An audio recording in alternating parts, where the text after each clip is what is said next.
Gambia news and politics. Mbadingolo albadi malemo bamba sereng mas khadimu rasul nada dron pour ka quick update le diala dron bi jumo le hani kabi ko somandanga update o diala le mbulul kamuta bakel me daniro kila na kumandir la dukare nali en kumandi alman soto alale hako boy ninye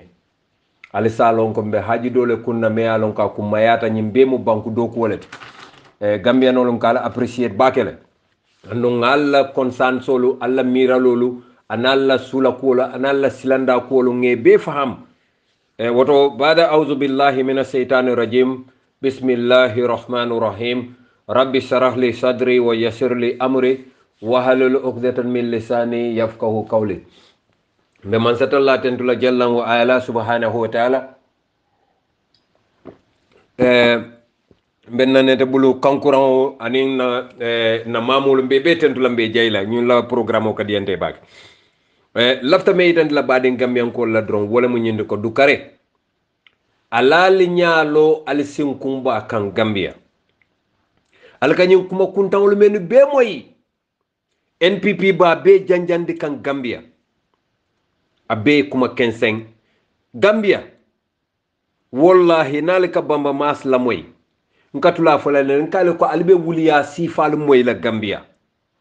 ntema lom fo misilime dingo fo atem abuke si ke mirano banko nkanyi wuliya le menu fo nka fo social media le molu ba mabolal albe wuliya sifa bele moy la ndunga fali en ko alale hakilotu kodo ka dol forindi wuliya la palaso ka dol forindi wuliya la hadama di dol beje wolu mu wulolati naturally Gambia news and politics. Wolte fonyono la wolbe tenten naka wuliya fo dron hanna atare be alas patil ala fon la patiol be wuliya fo lan bari Gambia dingula la hakilo tu bake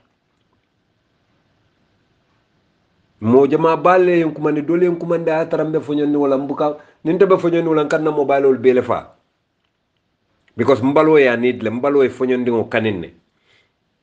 so wato kono modul kan kuma ne ngana mobile o fonke on message o men kadung akanna mobile o crashle na whatsapp ka crashle totally foni nga fenke nga samba nga fita nga fenjamal delete je otuma le na mobile o kana muru na back bar whatsapp waka block le hakente kibaro message o men kadung bari Gambia dingolon te ngal tentu ngal appreciate ngalon ko Gambia abe koleari ne de molbe bataring ñim bata men bela tan kan ñin sanjululo kono NPP Adama Barrow la man sakundale yalanka wo hanne mo mam mo so wala sayibe mu nekela ibe karla wuli yalle lu pempenna mbadunga ku kilim fale Gambia diwolo ali ñin samba ali ya mabo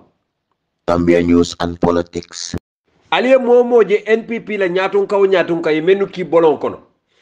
kabirin CRR siaka jata ñol North Bank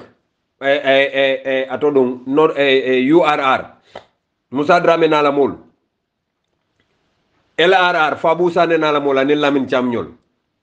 West Coast Keba Madi Bojang ñol kata Ibrahima Silla ñol ñunu mengo meng ila motolu kono they have 4.5 million badi Gambian kol ali la moy nakumo la bakede ñunu imewo mengi kilin na ila top official sol 4.5 million dol ta siata defon badi ngambe ko ni o kodo be kafu ñomo wanyanta lopitani jellelo la Gambia ko nim fengoy meng halaki ite fangole pareta ala malla fiyeta jahannaba e fangole lafte halaki malom fal kan nakumo moy leba na fuloy momo halaki ite fangole lafta ka halaki amanke alal lafta halaki de fangole lafta halaki la alkany membe moy ka fo ha IEC mallela imam fea UDP ngol yalon nako ite gagner la fenke ketatene IEC mako yo menke NPP le make parti la Gambia because NPP man congress fonke IEC la sarto mu ñenati ko parti o parti ñanta congress kelale parti o parti ñanta full executive soto la NPP interim kafo le bebul interim ila kafo ma executive soto IEC NPP la constitution o ima publish ima gazette mol ma je ima itandi mol la MPP la agenda ima itandi Gambia di wala IEC fa sawo be kan mbedere NPP e sanji fulakele IEC la sartolem banko la constitution la sartolem parti o parti ni e sanji fulake aleta congress la ali alla executive tombo IEC ma executive tombo adama barole executive tombo adama barole MPP lo adama barole momobe NPP adama la yabe tombo Gambian ko ma NPP tombonde ndolla do ko mumendi wala mo kana nim wuliya mem fota kana ka senendali ebe wuliyal fo kan Ousseynou Dabo aka tama dokol la Ousseynou Dabo abuka wulino Ousseynou Dabo ngale ba Ousseynou moy diamo la toñalam pa Ousseynou ma ay mayno asmano oppression soto bari womu normality lati woba dunia belto fa adama baro manta France ata manta oppression la France day before nomination killing janin nomination be kala adam baro bulata special jet wala few another ji France ya jaraje fiu amurta tata si Gambia nun tolle ngaw bejo ima fo masibo e Gambia domo moye sasa Gambia ate marite jarano la Gambia bita jara la Gambia banko e bantale e ko Gambia di wala al faram fo ka som wala kanyi kuma kuntan faali al ka la moy Gambia news and politics fo alman dankene ala la bang ittaqullahu tukati wala tamutunna illa wa antum muslimun ko al qur'an karannal wala pisalta na usasol ni wonte wallahi ustasol wala folo nyanta hadama do dan karandi la dankene yala bar wol folo jibo woli wala po hati kila fawti ndolla banko kam problème o be jede because ndol kan nyalo menu kan kamenu komande sekol la o sekol lafte kono le seka e wol man dino seki yande de e kono bato e kala lafta wala seki yande la wanyina dina mudumu problème ote ni ko nge buña mbeje la maña la kam maña me mu buña mañati ni mo kente buña no la ali fawol nya bala mon be banko ko do be suña la dala ci million nani be momer na ranke so kono bala moto la buto kono ite kon to ngawol buña al ka foka wati rasulu wati sun karafewol mbe sun karafewol buña no la pour mune la ñine kan nal kuyende bar woni wonten to lafta la bakele atol dol fawol be je ndale luqatul arabia al fawol ko di luqatul arabia o kadi en tol da tol tulo nyame fon kala fila tabulol busala nal be araba kam fola alla ko kam buj akam fenke akan nyabo baral man kutole bu kan nyabo andu ñina mu toñat NPP be manya men na Gambia albe nya bala konko be molla feto be molla ko le abe larim banko kan fem buka soto nye buka soto fe super me buka soto mano fon mol ka poto sumande ya atolu sasol nya be wala be pare atol fon kata kafol mal kata si dalal ni kasi kakacha mol bal mutala munati kon albe wasalale pour ngal buña man my friend albe wasala ni aje Senegal mo buka ni morla molu mo buke yabu il faut Gambia news and politics tol fon le fam buña ye fa respect ni nantina hani tubabu karannal beke respect nini bende ke ko jime bulfulo dila mfadal laftali ke wala nyama mfadal lafta ali ke wala nyama ale nañu audio janjande Gambia ale nañu audio janjande kule be kerin Gambia kono fonga wo ko bonni nyobulu yaje be wo wuli yal men fekan Ousseynou Dabo katama dokolla Ousseynou Dabo be pousse le kono hadama dingole mu men si do ko keno bankoy andu wo manke toñati e kaw wuli ya men fo o manke toñati hadama di wolantin nan ko kila ko ayatul munafiquna thalatha ay mune fo folo fa iza hadasa qazaba adda dabutu keso diamu ta wada se buke siratul fawlu nyabe wulo lebe wuliya fola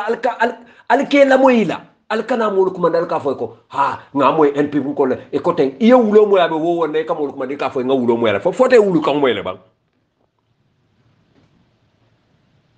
iye wulu kan moy le bang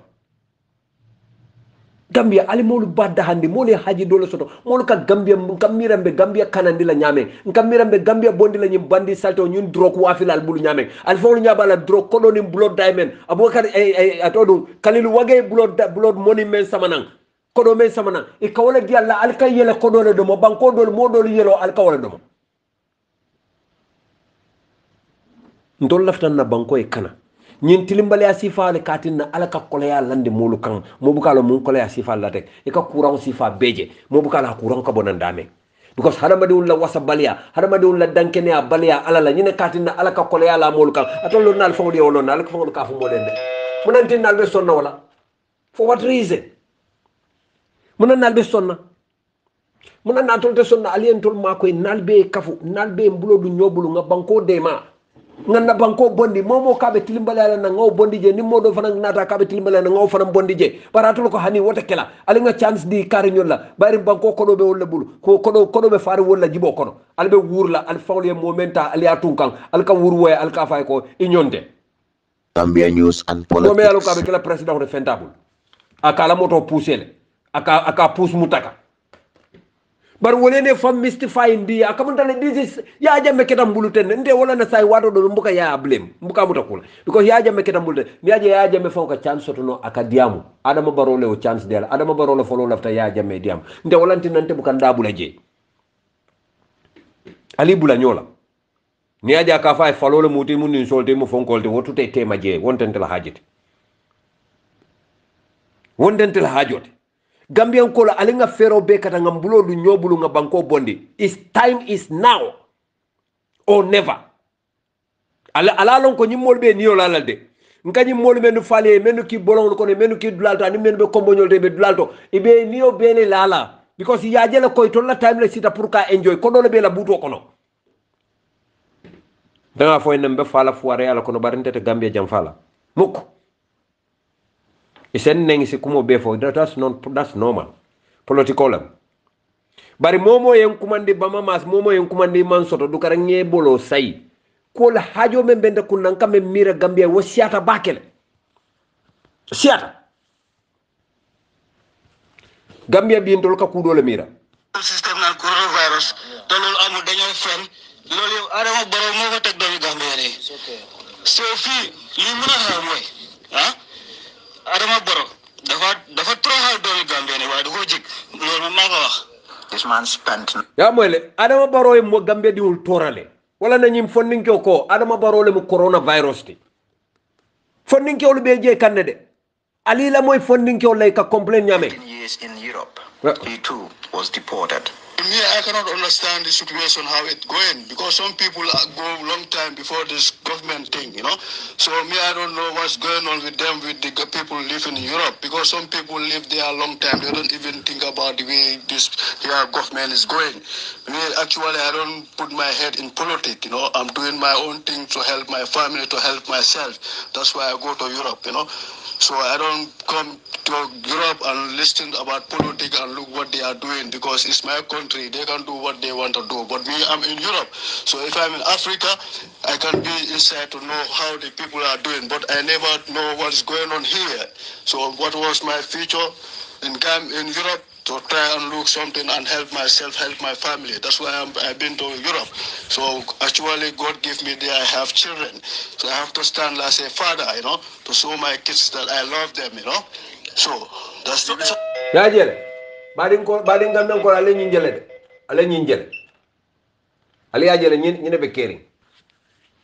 yalo ni te koy data politique ko politician le kela dunia tinya na fonninko le yemenu deport nka wala la audio plating ñing ko ate buka dabula politique ta bar hajo la Europe pour ka fam makoy kala family makoy anda tonya bari yamuta jamani le ya deport nang ñun la be airport to ka diamu Gambian ko lu te kam ñoo mem falie ntabe tubabu dule kayto bembulle bari menu man kayto soto dum fonte la fisa tawti ban wol fanan nata ñenen dirol Gambian ko albal ñaale yelela Gambia News and Politics. ntolle folo yafo konte malla ayisi la nte ngawo fole bar womunte kungolati wonte UDP tinte kungole ko malla ayisi la so ni tol fana NPP ko fana wulta ko e koy malla ayisi la ha munana ayisi e chance di Dr. Sisa la munantina ayisi e chance di fonkelam ko Adama Barrow e Yakumba Jayte ta janne bar Adama Barrow le otade bari banko la loi ko man sembo soto ka bayi itol NPP ko le ko president o sembo soto le ka bayi aya bayi tata kitiola ya confirm ko ama sembo soto Dr. Sise Ismaila Sise ntanate parti killing bari nga tonya fo nyoy ning aisia ban ayaje ko aisia stop men ne ima sembo soto pour ka stop ay samba kitiola ntol la banko bi ntol be jikirin dame na wala mun na kiti bundat na man kewte ñun lam bebe jenkerin na kabirin kiti bunda ko ima nyanto soto ka bondi ima nyanto soto ka stop wo NPP dimi surtout tol men fawli ya lonko president baro mu transitional president da man nyanna lo like this election I see a chance de la lota anda mala assessol be declare I see a chance de la lota anda ala karamun kaitol certificate solo ala high school certificate ol ame be present te kadimur rasul lefo I see a chance de la lota andi ko inyanta high school certificate soto lale pour yello election ola I see a chance mendi adam barole imadi candidate la bari molu ko let's ale nayelo carte fawla nga bouté free and fair clean election. Gambia News and Politics. Ko Usain Dabo manyan na lola. Usain Tata University. Bari yalo ka wuli yalo men dabal ko Usain Tata court le Usain Dabo Tata president Usain Dabo Tata fenkele walantin na manyan na lola. Yalo ito lal na IC fonte dankula wala. Ifongol yolon. Bari la porti la fanan ka fo wol ndabo ko danku il ke balum la diamo ka wala jabi. NPP la top officials ninga mem moy diamo la mbe jabi la hanna tara ndoko la mut nse jabi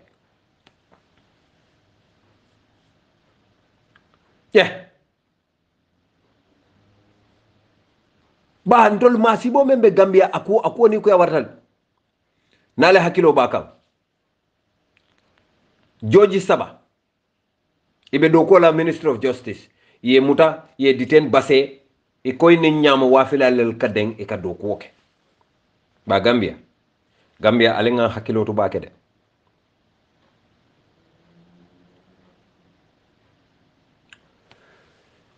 2021 mbatun kana o fam batande wala bo case la fam 2021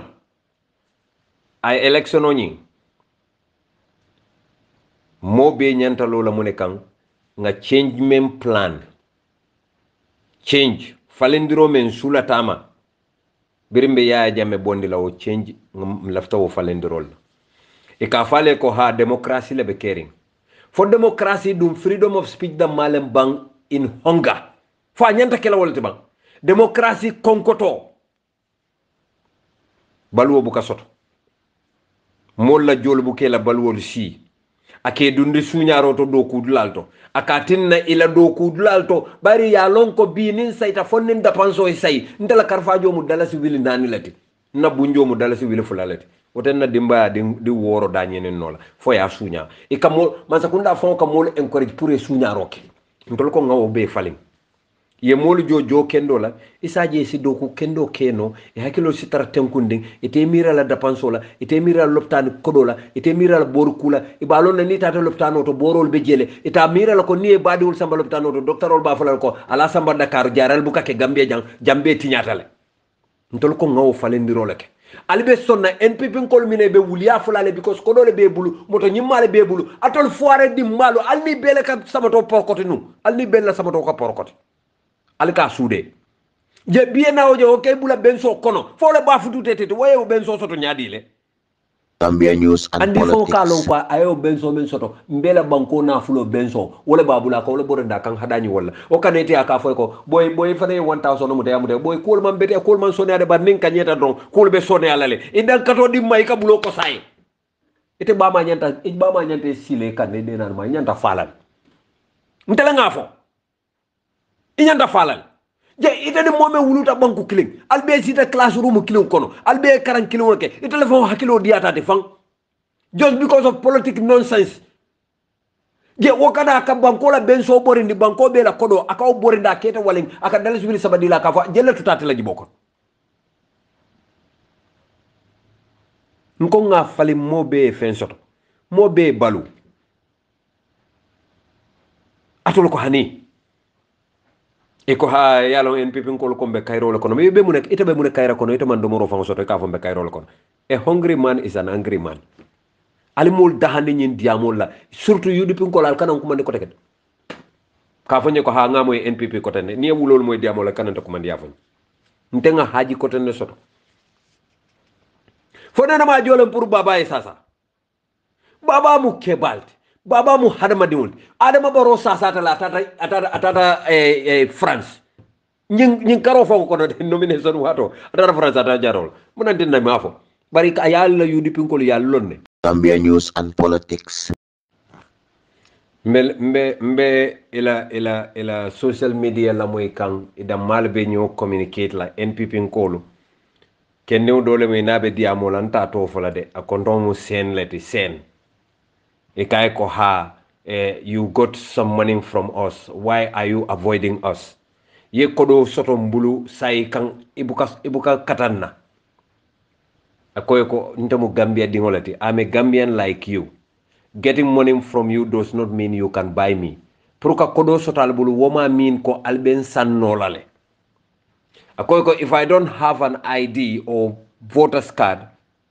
what I need is to go to NPP for me to get all the necessary things I need. But that doesn't mean that I will vote for President Adama Barrow.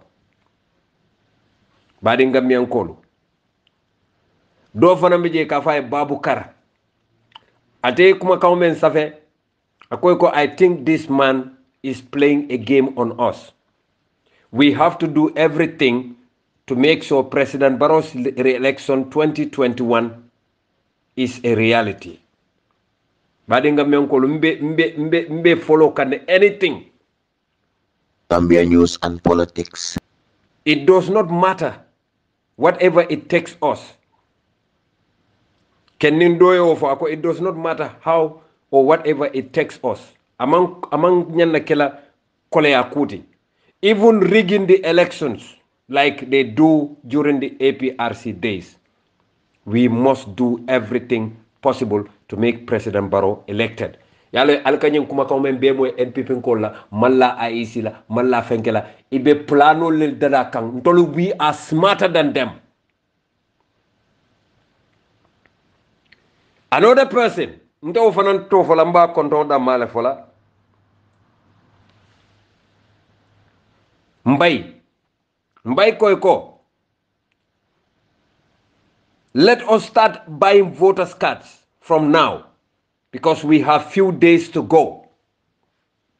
Otherwise we are doomed. Gambians are very difficult people. Let's increase the price. Alinga katangela voters card sol sangodati. Ni wonte mbembulo la lankunto le Gambian kol kolea baba batala alinga da kafu. This is what is happening. Gambia News and Politics. Badin Gambian kol nyine be caring. Nyine be caring. Let me read this statement. Madunga nyin statement o karang tubabu kang to follow.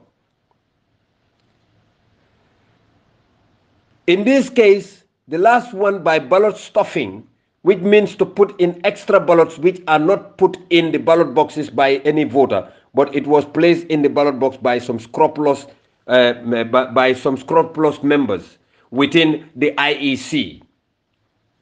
Another way of ballot stuffing can be done by exchanging the real ballot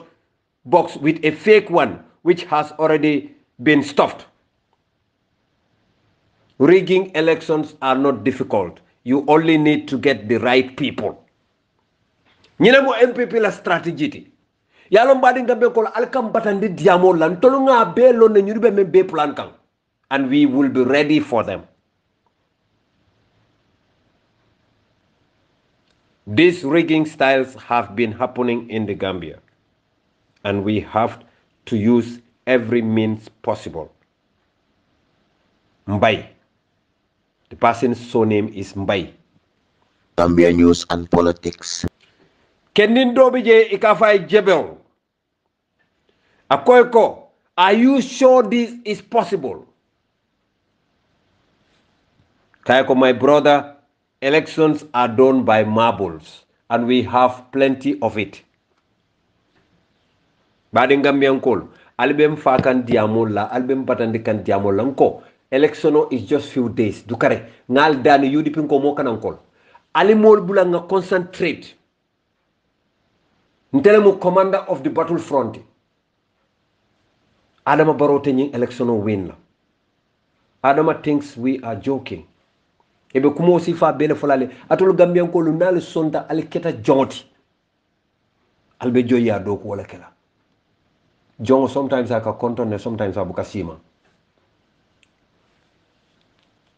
independent way fore a di alla le ala la fore ata or you remain slaves forever gambia banko be tembo men don bele nyanta mbulo dun nanyo bulu nga safe nimma safe no den wobe tulan tollel bulu ale NPP ko mo assalamu alaikum Gambian election 2021 yo ngalbe konton kal tentu kal je dia mulalu anilla moylalu anu odi kidani video kilalu ngai noma me lasta fofo baraka bake ni video usena bala ni video mbadi Gambian ko ala ni Gambia News and Politics asalo ne albe Gambia dingol dahlila sain nga Gambia dingol bi dahala wallahi inshallah ala le sembo soto ala le fero soto ala le lundo soto ala bala fendo fero na la sembo idande usen tabola sambe Gambia dingol bi dahala usen tabo sai kata man do kolla kata ba saman do kolla sai newo kata mo wolle ke tek kata mo wolla ni mu fiñu ngolati yen nenge mu fiñu duno kanale ala fo nyin kendi ngoy ko ma to londe bara ala fa e kon tolu we know what is going on ning atara telanga niyo mu wolati asikeno janni election ate ba fama badelal alla jalangote tusno la usenuma alla feroto tusno la usenuma yalon alkal ka sembe alalla ala dum min sharril waswasil qannas alladhi yuwaswisu fi sudurin nas alal sonno molu kuye senea al fata setanoma setan kal filindile akal sonno molu wis wasa ite men ka diamuten ne Ousainou Darboe la saya wala be diarete asikeno ite be fama bade la Ousainou Darboe nyale alon ko Ousainou Darboe mu fana mo dole fati asike politiko to nyawnya moma nyanna kujawo ngani yala inyon hadama dingoye kila ko atol kilin na doto te dudnol harjana hatta aliye mimira al fawliye aliyo mira al nyom muslimoye kayro la karola ni momo lata alala andi lata lakira lonula falyaqul khairan isi kayro dua isi kayro fo isi kayro bara isi kayro mira awli yasmut wara da buto biti ndenga Adama Barrow malla fala president yala bari ite kamen dua ala Ousainou entama dua Adama yi al kaddankene ya fole bara tal sonno mo kono atal balo kono atal miralo kono al hakilo be findi nyamen alla miralo be findi wala nyama Gambia News and Politics badi Gambian kolu mbenyi read la nyimbotele NPP ila formule fananto ako I agree with you Fabu and I raise a concern and it is like people are not acting upon it. I totally lose confidence in the IEC because most of the ARO I know per se are UDP supporters without any doubt.